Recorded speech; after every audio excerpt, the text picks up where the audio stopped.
Jarum panjang jam dinding sudah menuju angka 5 ketika Sabto menepuk pundak Fahri.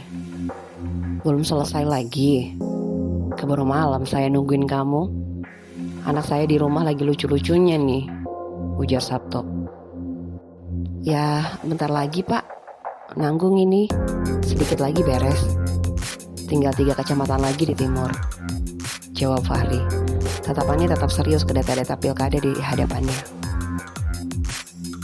Udah dulu Ri, besok lagi aja.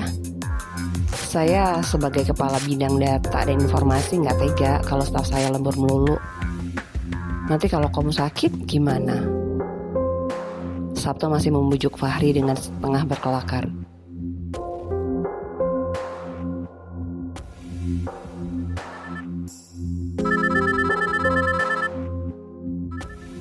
Halo Pak Roni, selamat sore menjelang malam.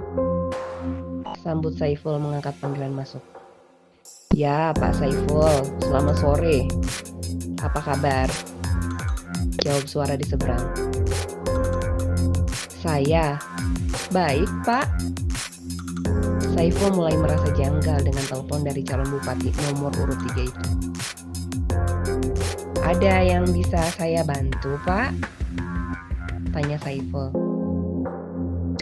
Ya, ada masalah ini. Saya lihat di aplikasi, perolehan suara sementara saya di wilayah timur cuma sedikit. Kok bisa begitu? Ada apa itu? Kalian mengakalin saya? Suara Roni di telepon mulai menunjukkan kekesalan. Pak, sejauh ini data yang kami himpun memang real berdasarkan fakta di TPS. Sampai sekarang kami tidak menemukan adanya indikasi kecurangan maupun kesalahan teknis, jawab Saiful dengan tenang. Asal saya ini dari daerah timur kabupaten, jadi tidak mungkin suara saya rendah di wilayah itu. Suara Roni terdengar mengancam. Saiful tidak menyahut. Saya nggak mau tahu ya Pak. Pokoknya saya harus menang dan jadi bupati. Nada Roni di telepon semakin mengeras. Saiful tak mampu lagi melontarkan kata-kata membalas ucapan Roni. Pak Saiful punya anak? Tanya Roni. Ada Pak. Yang terbesar baru saja lulus kuliah semester kemarin, jawab Saiful agak tergagap. Sudah kerja? Desak Roni lagi. Belum Pak. Saiful menjawab singkat saja. Dalam hatinya sebetulnya ia bertanya-tanya, mau apa Pak Roni ini menanyakan anaknya? Terdengar tarikan nafas Roni di ujung panggilan telepon, membuat Saiful semakin gugup. Nah itu, sekarang ini cari kerja susah.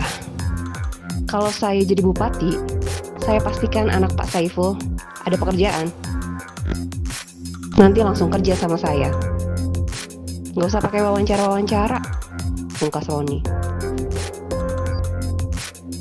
Rupanya, Sabto masih menunggu Fahri menyelesaikan pekerjaannya hari itu. Bayangan wajah lucu anaknya yang baru lahir tidak menggoyahkan rasa tanggung jawabnya sebagai atasan langsung Fahri.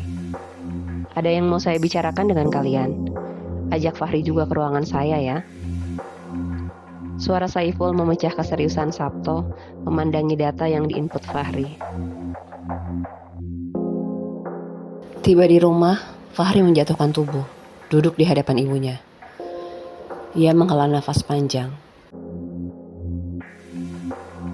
Mukamu kenapa begitu? Capek kebanyakan kerja? Tanya ibunya. Bukan gitu Bu, jawab Fahri. Terus kenapa? Coba cerita. Naluri kasih sayang membuat ibu menghentikan aktivitas membacanya. Itu Bu, ada masalah di kantor. Fahri mulai bercerita. Hasil perhitungan suara pilkada kan masih dalam proses. Itu sedang dikerjakan sama bidang data. Salah satunya aku. Aku mengurus data-data khusus untuk wilayah timur kabupaten. Lanjut Fahri. Ibunya yang tak ingin memotong cerita mendengarkan dengan saksama.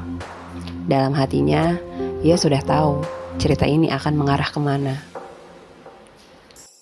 Salah satu calon nggak terima perolehan suaranya kecil di wilayah timur. Dia memaksa kami di KPU untuk memanipulasi data supaya dia menang pilkada. Fahri menyelesaikan ceritanya dengan wajah tertunduk. Kamu tahu DKPP? Ibu tiba-tiba bertanya. Iya Bu, DKPP itu Dewan Kehormatan Penyelenggara Pemilu. Tugasnya mengusut dan mengadili masalah-masalah yang terkait pelanggaran etik penyelenggara pemilu selama proses pemilu berlangsung, jawab Fahri. Itu kamu tahu lengkap. Kenapa nggak buat laporan saja ke sana? Ibu memandang lekat mata Fahri. Ibu paham betul bagaimana Fahri. Ia mengerti apa yang jadi muara kemurungan Fahri. Nak, Ibu cuma mau bilang bahwa semua langkah yang kamu ambil dalam hidup, semua tergantung isi hati kamu, nuranimu. Kalau kamu belum tahu mana yang baik, cari tahu. Kalau sudah tahu, ambil keputusan.